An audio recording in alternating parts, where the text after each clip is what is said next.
வணக்கம். அவியல் பிடிக்காதவங்களே இருக்க மாட்டாங்க. வாங்க அவியல் எப்படி பண்ணுறதுன்னு பார்க்கலாம்.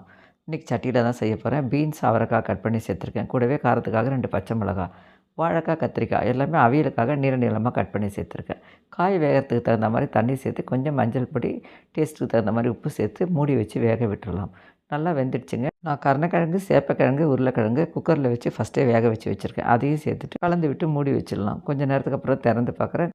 எல்லா காய்கறியுமே நல்லா கரெக்டான பக்குவத்துக்கு வெந்திருக்கு. தேங்காயில் கொஞ்சமாக சீரகம் போட்டு அரைச்சி வச்சுருக்கேன். 1 கப் இருக்கும், சேர்த்துக்கலாம். 1/2 கப் அளவுக்கு தயிர் சேர்த்துக்கலாம். நல்லா கலந்து விட்டுருங்க. கலந்து விட்டு ஒரு நிமிஷம் வரைக்கும் கொதிக்கட்டும். ரொம்ப நேரம் கொதிக்கணுன்றது கிடையாது. இப்போ இதுக்காக தாளிக்கணும். வேறு ஒரு குழிக்கரண்டி வச்சுட்டு தேங்காய் எண்ணெயில் தாங்க தாளிக்க போகிறேன். தேங்காய் எண்ணெயில் கொஞ்சமாக சீரகம், கருவேப்பிலை மட்டும் போதும். தாளிச்சிட்டு நம்ம அவியலில் சேர்த்து நல்லா கலந்து விட்டுடலாம். நல்ல சுவையான அவியல் ரெடி ஆகிடுச்சு பாருங்கள். நீங்களும் ட்ரை பண்ணி பாருங்கள். சேனலில் வர வீடியோஸ் பிடிச்சிருந்துன்னா லைக் பண்ணி சப்ஸ்கிரைப் பண்ணிக்கோங்க. தேங்க்யூ.